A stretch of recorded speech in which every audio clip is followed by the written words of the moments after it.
What do you love about being outside and active? I'm sure I've spent more time outdoors than in. That just feels like home. Enjoy what you can do, because you never know what is around the corner. Just being outdoors in the fresh air, it just clears my mind. Fully immersed in nature is what brings me the most joy. Hello and welcome back to the Outside and Active podcast, where this week climbing is on the agenda as I speak to the founder of Parthian Climbing, John Dunne. John started climbing at the age of 10 on the local cliffs close to his home in Bradford. He then went on to establish a series of world-class new routes, including the first route to be graded 8B in Britain. In 1989, he climbed the now legendary prow at Burbage South to produce Parthian Shot. And during the 90s, he climbed many new routes in the UK and Europe and continued to push standards of both the athletic realm of sport of climbing and the more serious discipline of traditional climbing. In a career spanning over 30 years, John has established many new routes, climbed extensively in the Alps, and visited many countries around the world on rock climbing and mountaineering trips. He continues to climb on a regular basis and still has many projects and climbing trips planned for the future. And if all of this wasn't enough, John is the founder of Parthian Climbing, a group of high-quality climbing centres aiming to encourage a new world of climbers. Thank you to the Ellie Souter Foundation for sponsoring this episode of the Outside and Active podcast.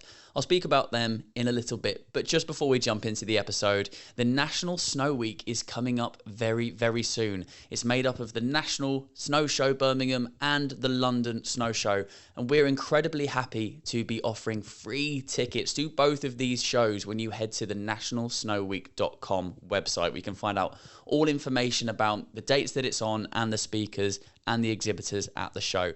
You can get free tickets to both of these shows by using code OUTSIDE at checkout. Head to nationalsnowweek.com for more information. Without further ado, let's head straight into this episode with John Dunne. Hello and welcome back to the Outside and Active podcast, where today I'm joined by John Dunne. John, hello, how are you doing? Yeah, pretty good, thanks. You have a much more interesting background than me. I have a white wall and empty sort of shelves here, and you've got a much more colourful background. Nice bright orange, yeah. Better than the white. Well, we're going to kick off this episode with a piece of advice, and that piece of advice comes from a previous guest on the podcast. And this piece of advice is from Sue Anstis, who's the founder of Fearless Women, amongst a load of other things that she's founded, Women of Sport Collective, and she has a podcast as well. And her advice is very simple, but very poignant. Be brave and try new things. So I guess the question leading out from that is, are you brave and do you like to try new things? I definitely like to try new things, and I'd like to think I am brave, but was probably braver when I was younger than I am now. But yeah, no, I think it's a great piece of advice, and particularly about what we're going to talk about shortly is climbing can be perceived as this big sport that's difficult to get into, difficult to access, really dangerous, and perhaps not for me. And back to that piece of advice is you can do all these sports, and they're a lot easier to get into than you might think. Well, I'm taking this advice today as well, because later on, actually, as the day we're recording this, I'll be heading down to Wandsworth to the Parthian Climbing Centre and trying bouldering, I think we're doing. And I've either never done it before, or if I have done it before, then I've not done it for years and years. So I'm probably going to ask you for pieces of advice at the end of this, just personally for me. Okay. But I'm looking forward to being brave and trying a new thing. But before we talk about all things climbing and go into talking more about that, a question, again, that I ask to everyone, and it's purposefully vague. What do you love about being outside and active? I think I grew up sort of on the very, very close to the edge of the Yorkshire Dales, and a lot of my life from a very young age was going out of the hills, seeing the mountains, seeing the moors, and just being outside in nature, really. And to then bring a group of like-minded people with you, and also some plans, some dreams, some projects, some ideas, put them into the mix as well, have a great day out. It's just, for me, it's just a win-win. And for me, that's the great thing about being in the outdoors, particularly climbing, and I guess a host of other sports as well. So you grew up literally with the outdoors at your doorstep? Yeah, exactly. And I think... No, carry on. I think that was probably one of the biggest catalysts. If you think back to sort of the late 70s, when I was growing up, there weren't climbing walls in Wandsworth. There wasn't even a climbing wall in London. There's probably 3 brick wall climbing walls in the UK. And most people went outside climbing to quarries and edges and cliffs in the Peak District, the lakes. And we had cliffs very close to where I lived in Yorkshire, in and around the sort of middle towns of Bradford and Halifax. And it was just a great opportunity to get into that sport, just purely because I just lived in the right place, I guess. I was going to say, it's all down to access is kind of what you're talking about. But what was it? Do you remember sort of the late 70s, either when you first tried climbing or heard about it, and what made you so inquisitive and I guess want to go down that path? I think the biggest thing for me is I grew up, my family did a lot of walking in the lakes and the Yorkshire Dales. And, you see these guys who aren't just walking, they're climbing on crags, on cliffs, they've got climbing gear, big rucksacks. And it was just that sort of excitement of seeing what these guys were doing on the same hill, same peak, but perhaps at a more adventurous level. And, like a lot of kids, they want to do that next big thing, and they think one day I could be that guy or girl walking up and doing that. So that was the inspiration, I guess, to just want to climb bigger hills, go to more adventurous places, and just take it forward, really. The word that you've used there a couple of times is a word that I was about to use in my next question, adventurous and adventurously. Is that a word that you would characterise with yourself? Yeah, I mean, I've not really thought about it from that point of view, but I guess it's just looking beyond what you see day to day and thinking, actually, there's something else out there, and I don't know how I'm going to do it, don't know how I'm going to get there, don't know if I'm even good enough to do what I want to do, but it's just that inquisitive nature or adventure, call it what you want, of going and trying and looking. So, and I think that's what was my big pull into climbing and what I ended up doing in my career. Well, yeah, how does it go from seeing these people on your walks and trying to maybe emulate what they're doing and going and trying climbing, and how does it develop from there to maybe realising that you have a talent for it, you're quite good at it, or wanting to try different climbs and go to different places? Well, I guess without going back too far, because it's making me feel old, if you look at it in the perspective today, there's a lot of information out there about lots of adventurous outdoor type sports. Be it Google, magazines, podcasts like your own, Dominic, and lots of places you can go, climbing walls in literally every major city, every town even. And there's easy ways into these so-called difficult sports to access. And, like you talked about going down to Wandsworth, bouldering at Parthian, that's brilliant. It's a great start because 2 moves up a climbing wall is no different to 2 moves on a boulder outside, which leads to 10 moves on a climb on the edge of a mountain, to 1,000 moves on El Capitan in America. It's a big stepping stone. And it's a great way to start because you'll meet people down there that use it as a gym. They use it as a social mechanism to meet people, a community hub. There'll be climbers who train for climbing. And there might just be some really, really good climbers who are, perhaps professional climbers who go there to train for being almost an Olympic standard. So there's a whole mix of different people, but you'll be exposed to them when you go to these places, and you'll meet friends, you'll get ideas, hopefully get inspiration. So it's much, much easier now for people to get into sports like climbing through the vehicle of, I guess, indoor climbing. How does the UK rate in terms of climbing, in terms of locations you can go and climb outside, and maybe how the UK has adopted the climbing industry and looking to push it and develop it with, I guess there's national governing bodies involved, but how does it rate, compared to other countries? It's always difficult to rate things because I think climbing's a worldwide sport now, and it's popular in just about every country. Britain's got a huge, rich tradition of different types of climbing. So without going into technicality, there's the bouldering, there's indoor climbing, there's ice climbing on Ben Nevis in winter, there's big mountains in Scotland and the lakes, sport climbing on the various cliffs in the UK, trad climbing, sea cliff climbing, deep water solo climbing. So there's a whole mix of different climbing in a relatively small island that's reasonably accessible. Mm-hmm. The challenge in the UK, of course, is the weather. And that's probably why indoor climbing is a very popular pastime, because they were originally set up for climbers on wet weekends who could go and do the sport inside in a dry place. Now it's become a sport within itself and is now an Olympic sport. But we've got a massive range of really impressive climbing in this country. And even though you might look at the big climbs in America and the Alex Honnold free solo and things in France and Germany, good climbers come to the UK, famous climbers come to the UK to sample it, because it's that real special blend, I think, of difference. And yeah, it's very, very significant player in a sort of global climbing market for sure.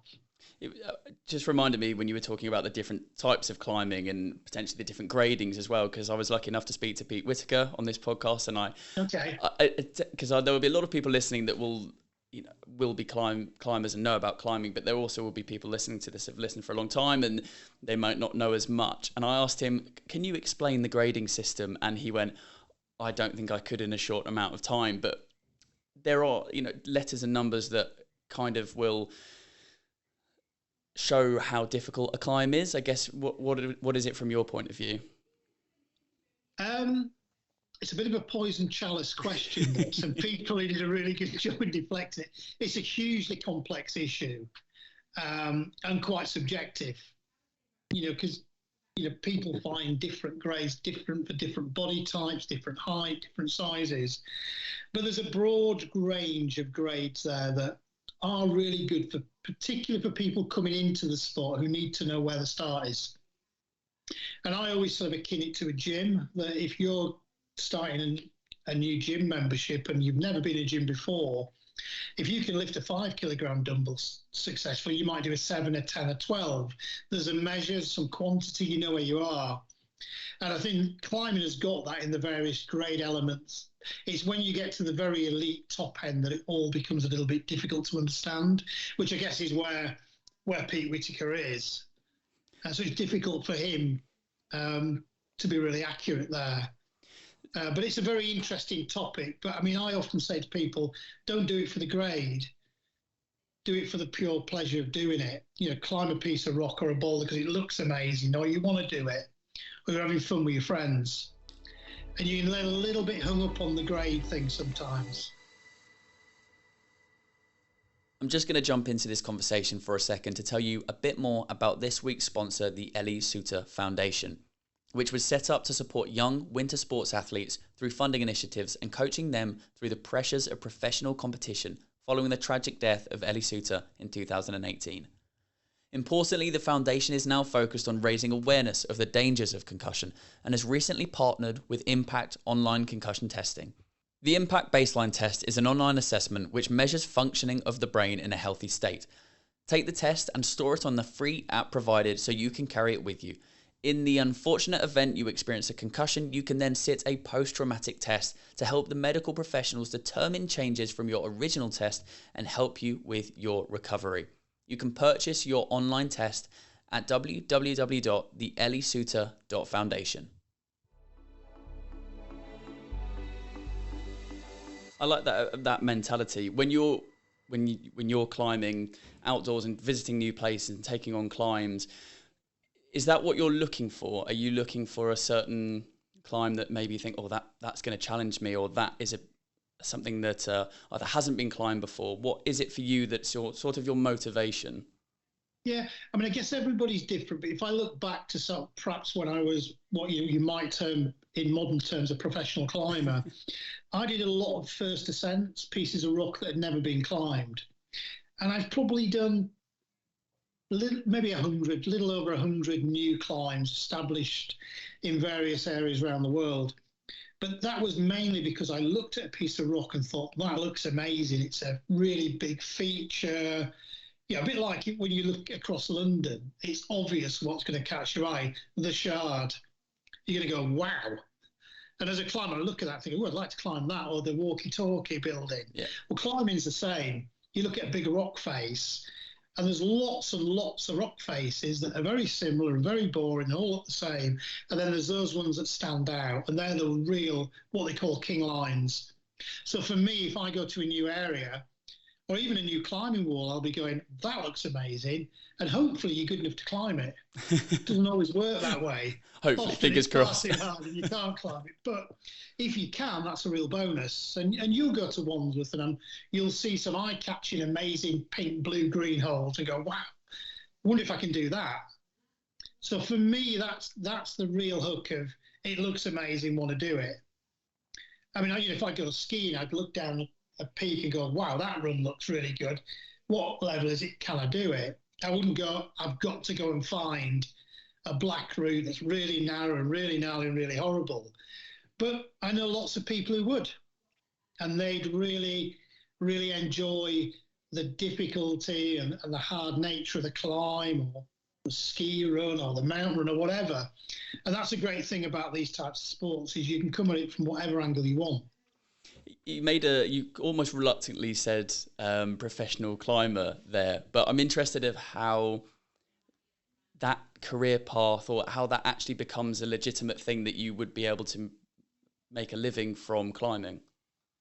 Sure. Well, I guess when I look back to sort of, I mean, we're talking, well, late 80s, early 90s here. We're going back in time where, had the internet been invented? And I can't remember. But we certainly weren't promoting ourselves on Google or Instagram or TikTok.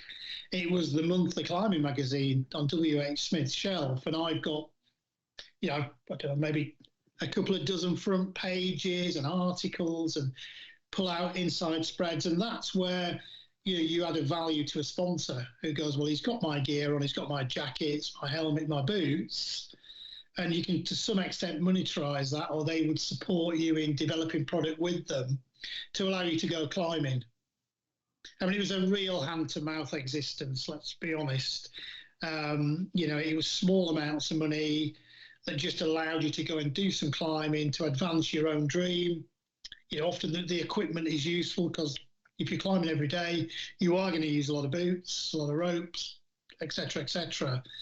And I guess over time that has developed now, whereas we were establishing brands back then that were operating largely out of a spare room or a very small lockup.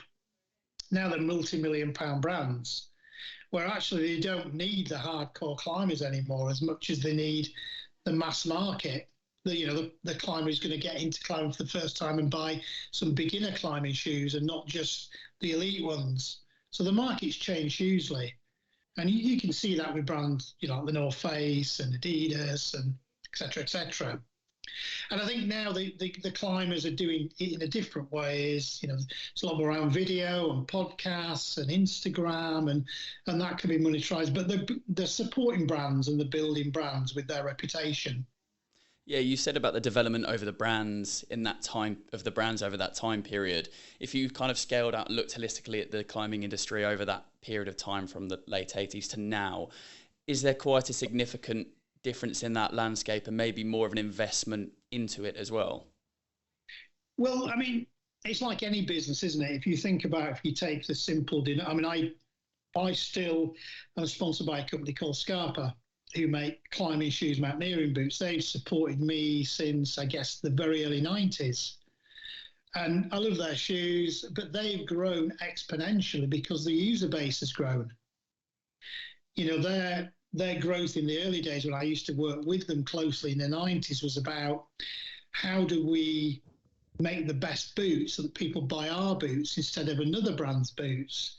Now there's so many climbers that they're all getting a bigger piece of the action.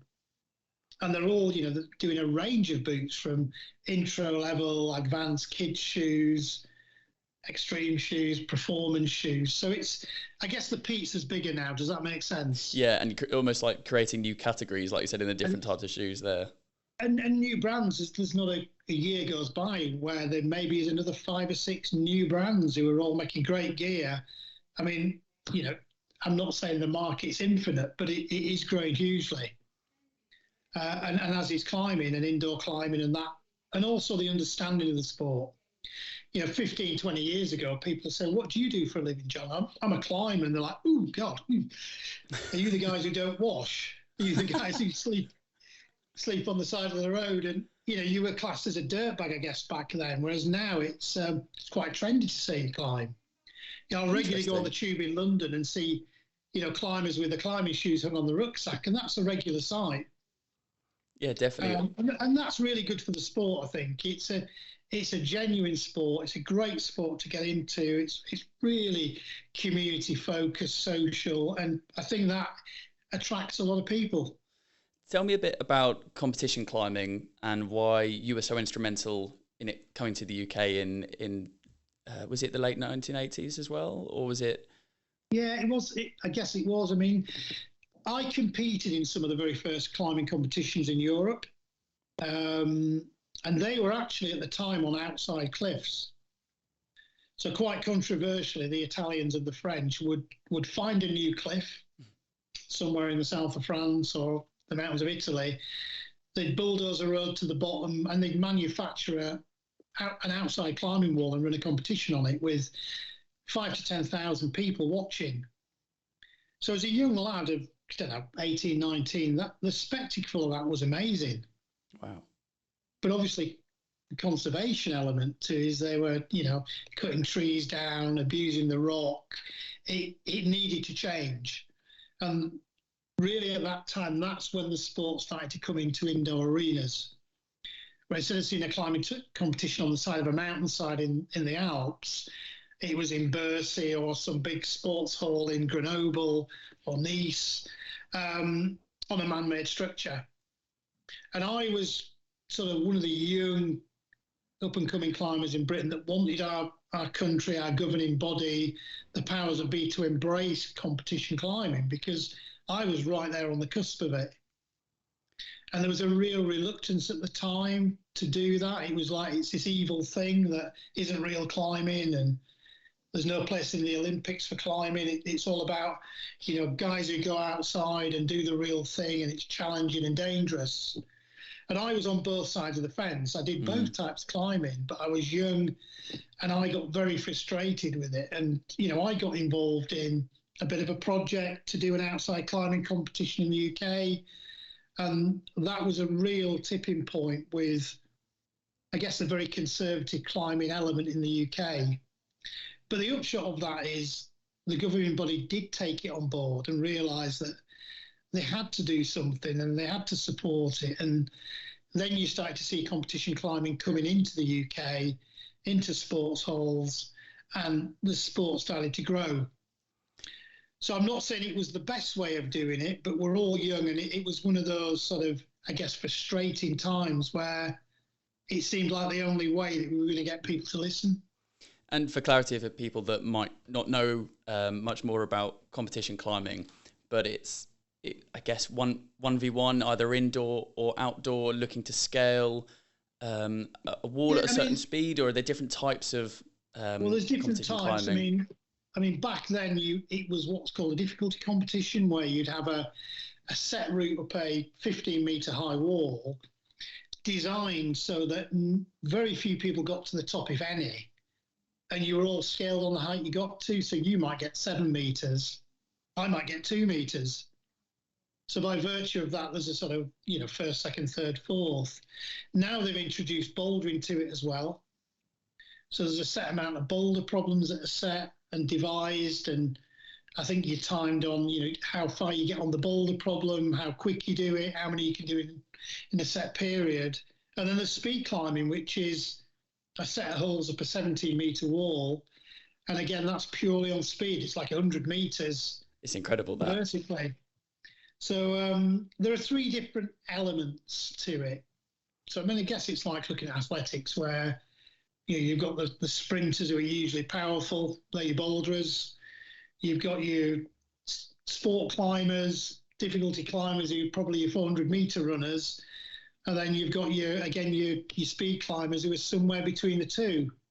Interesting. Because it's, like you said there a little bit earlier about it not being in the Olympics, but Tokyo Summer Olympics is when it made its debut.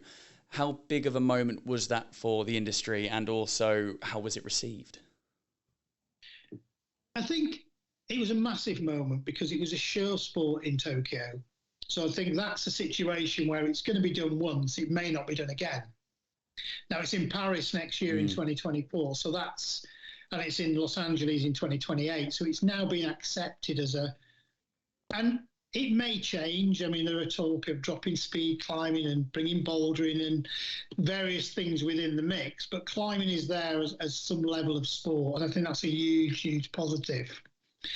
Again, within climbing, you've got a really passionate group of competition climbers who I guess it's like watching Premiership football every weekend. They watch the competitions, they monitor it, they follow it, and it's a real thing for them.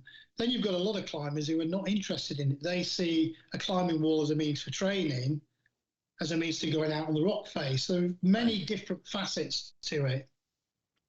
And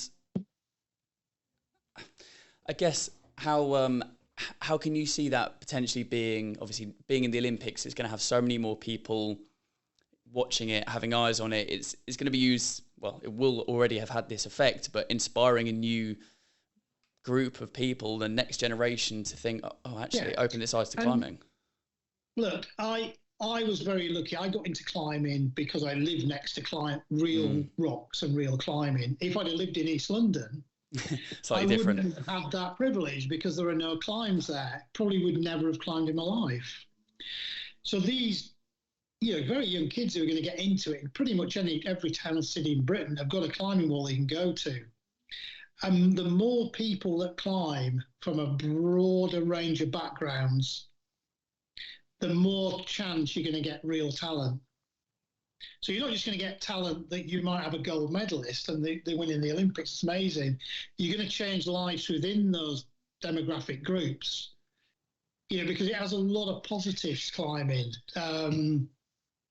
It's great for, building all sorts of skills that you need in everyday life. So it's not just that elite thing. There's a whole range. So people will come into it. Some will get good and some will get skills that, will go on and benefit them further down the line. But we are going to pull more people in, inspire more kids, develop more talent. Therefore, I think that's a really positive thing. So this is the perfect transition now to really zeroing in and talking about Parthian. Where did it all begin in 2003 in Manchester? Yeah, so I guess I got to a point where, and I hate to admit this, that, I talk about being a world-class, top-class climber, which I was in the 90s, but of course, nobody gets any younger. And the young kids are coming along who are stronger and fitter and keener. Pete Whitaker, you mentioned earlier. And I just felt that I needed something else to do than go climbing every day. Again, it's very physical, and the older you get, the harder it gets, and you're picking injuries up. And there was very few climb walls in the northwest at the time. I lived near Manchester, and Manchester was the only city in Britain without a major climbing wall. Wow. So I found a big redundant church, about a mile out of central Manchester, and we said, well, look, there's a climb wall in a church in Edinburgh, there's one in Glasgow, there's one in Bristol. Let's do it in Manchester. It's the third biggest city in Britain. There's a real need.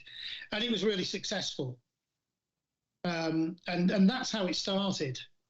And then since then, we've sort of steadily and organically grown to sites in Harrogate. 2010, the same year we did one in Reading, 2021 in Southampton, and obviously Wandsworth, who just opened this year. So in having those locations, are they specifically targeted, as in you wanted to have one? Obviously, like you said, you gave the reason for Manchester, but these other locations as well, was that a plan? I think Manchester was clearly planned, and I think the Harrogate was an opportunity that we took, because the buildings that you need for these things are quite unique. They tend to be quite high, not particularly useful for many other things, and availability is quite scarce. So sometimes you end up in places you might not plan to go.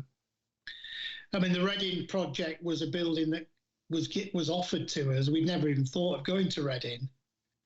And 10 years earlier, we'd have said, well, why would you open a climb wall in Reading? There's no climbers there. But actually, the best place you can open a climb wall is where there are no climbing, where actually we get year-round business. Whereas with our Manchester site, lots of people are out climbing in the summer because the cliffs are close by. I mean, the Manchester location, was it an old church? It's an old church. It's a huge, big, high Anglican church. It was 27 metres high. Oh, Wow, and that was a complicated process, but for that to kind of, I guess, for you to take that place. It was sort of one of those projects that we'd actually gone too far to pull out because you've got listed buildings. It's two-star listed buildings, so a lot of covenants on what you can and can't do. Lots of issue with the structure, fixing to the walls. So I mean, the whole thing is self-supporting in Manchester. And what was the vision for Parthian at that time? Was it to, as you've kind of spoken about, to help existing climbers to excel and learn new skills, but also to have that real, I guess, inclusive atmosphere and encourage a new audience as well? I think it was definitely to serve the needs of a climber's wall for climbers, for sure, but also to be inclusive of lots of climbers who probably aren't elite climbers, who are in the Manchester area, and also bringing new people into it, kids, a whole mix.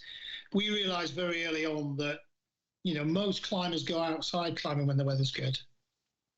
So you need a broad range. So we designed it with that in mind, that we couldn't just be a climb wall for climbers. We had to have things for kids, things for beginners, things for new people coming in. So it's a whole inclusive mix, really. I mean, the whole word inclusive is quite a big thing these days. We probably didn't quite think of it like that back then, but we just said we need to make it broad and accessible is probably the mission that we set off on. But what seems to stand the Wandsworth Centre out is that there is a Walk the Titan, which is, forgive me if I'm wrong, saying this wrong, it's what's going to be used in Paris next year. Sure. So the Titan's a particular element, I think a 20-metre section of bouldering that is the exact replica of the wall they're going to build in Paris next summer for the Olympics. So, it's the same length, the same height, the same shape. But of course, the holes will change. But it's an opportunity for people who want to maybe train on those angles who might be going to the Olympics. It's also an even better option that people who won't go to the Olympics can come and see what that wall might feel and look like. And we've made it inclusive that, kids can climb up it who've never climbed before, but also the best climbers, the elite climbers can climb as well. I mean, the centre seems like not just a place you can go to climb, it seems like a community centre as well. Yeah, and I think that's really important because I always talk about climbing walls as the new pub. It's a place you can go and not just do a 20-minute workout. You might spend hours there and meet friends and do a bit of work, you have some food and just meet people. The beauty of climbing is, I can go to a climb wall this afternoon where I live and I'll absolutely bump into people I've never met before, and they might help you on a climb that you're struggling on. You might help them. You'll talk about the gear, talk about where you're going climbing, what the wall down the road's like. It's just really, really engaging. Whereas I go to a gym and everybody's got the headphones on and they're all rushing, and it's a different mindset. And it's a real leveler because it doesn't matter what you drive up to the climbing wall in. It doesn't matter how fit you are, how you look. A lot changes when you get on the walls and start climbing. Well, my colleague Alex, who is also going with me today to try it, I say try it, he's been climbing for years and has always been saying to me exactly almost of what you've just said. No, you need to come and try it, and this was the perfect opportunity to get into it. And I think we're with a group of other people as well. So like you said, meeting new people, and I'm excited to give it a go. What should I expect when I get there? I guess for people that will be going there as well that listen to this thinking, I'd like to give that a go. What can I expect at the centres that you have up and down the country?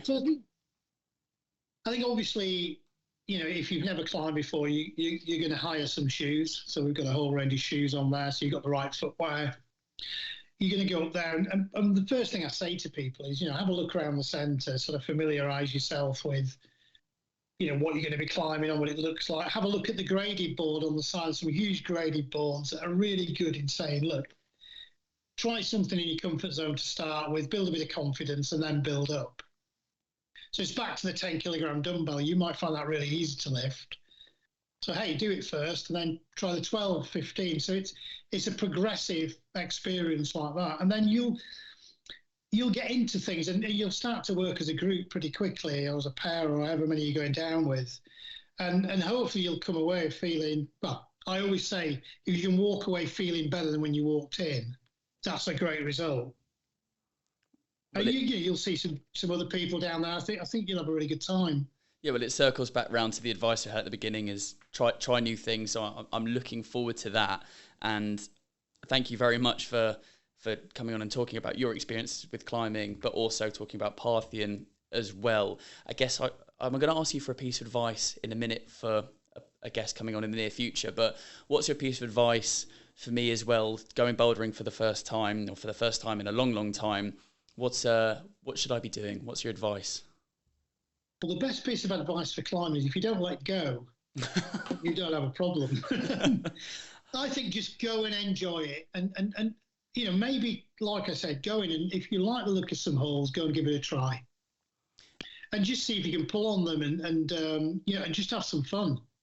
And if there's people listening that feel inspired and want to go and learn out more about Parthian and maybe go and try it out, where can they go?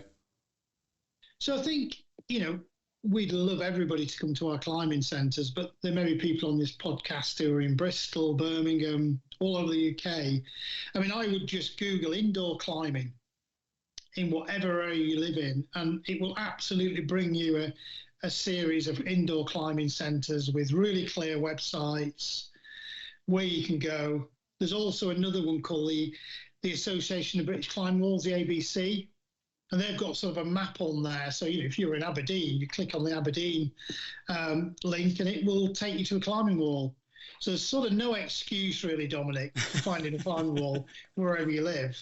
Like you said earlier, there's one in almost every city. So yeah, and they run in a very similar fashion. They're really welcoming people. They're going to have higher gear. They're going to have lessons. They're going to have tuition, direction. So you should be in good hands, wherever you go. Well, the website and the photos and the onboarding is all looking fantastic. So I'm excited to head down there later. The only thing that's left for you is I offered you a piece of advice from Sue at the beginning. Now it's your opportunity to leave a piece of advice for a guest coming onto the podcast in the near future. Yeah, so I guess what my piece of advice is, if you see something you'd like to do, or you've got a dream that you want to fulfill, go and explore how you might do that. And that might be really easy to, might be difficult, but small steps. Go and try bouldering and see where it takes you, because you might be surprised. You might be stood on the summit of Everest in 2 years' time, going, this was a great start, look at me now. So yeah, don't be scared, don't be frightened, go and try it. John, I really appreciate that. I look forward to passing that advice along. Thank you so much. Brilliant. Thanks, Dominic. Thank you for listening to this week's episode of the Outside and Active podcast featuring the incredible climber, John Dunne. What he's done with Parthian climbing is incredible, and I was lucky enough to go down and actually visit the centre in Wandsworth, which has recently opened, and try out climbing, which is something I've never really done before, so I highly recommend that. Thank you for listening to this episode. If you think you know someone who would enjoy it just as much as you, then please do forward on to them, and let's grow this Outside and Active community. If you're watching on YouTube, then please like and subscribe. And if you're listening on Spotify, Apple Podcasts, or anywhere else where you're listening to any of your podcasts, then please leave a review, and again, forward it on so we can keep growing this community and bring on even more incredible guests. We'll be back next week with another episode of the podcast. But for now, I've been Dominic Brown. Enjoy the outdoors.